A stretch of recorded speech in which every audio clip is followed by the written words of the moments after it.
In terms of good working conditions, it really ties back to everything that we do in relation to our partners, and that's a collaborative and cooperative approach. So from the very outset, in terms of best practice, we would establish a memorandum of understanding with the partner. That in itself is a collaborative process to create that document, and that is really a fallback position for both parties should anything terrible happen.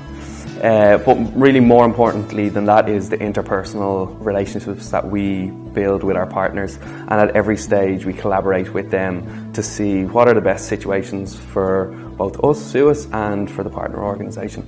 So for working conditions, a huge emphasis will be put on the needs first and foremost of our partner organisations.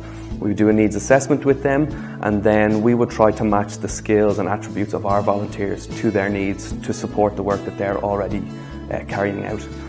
In terms of the preparation phase, we would prepare our volunteers so that they know that they won't be living in palatial surrounds, really manage their own expectations, that their working conditions will be safe, secure, but possibly challenging.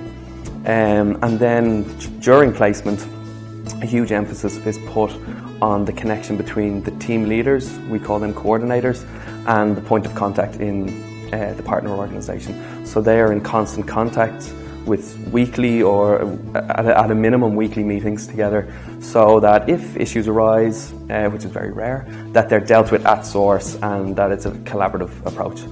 A great thing that our partners all do is on the arrival of volunteers, they will give them an induction day.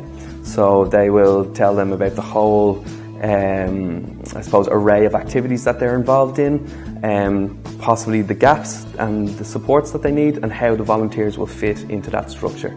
So they get to see the working conditions, the culture of the organisation, and how they can work together. So it really leads to a fruitful relationship.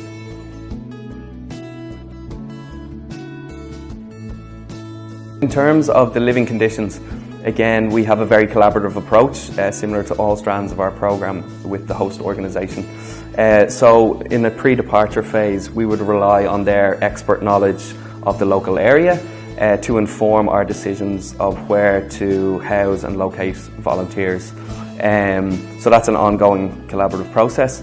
But in addition to that, we would send a delegation before any volunteers are sent to link with the host organisation, visit some of the accommodation that they're staying in, looking at routes of transport, potential risks there, and also accessibility to amenities and supermarkets, things like that, so that they're well placed, they're secure, and they have access to the local community.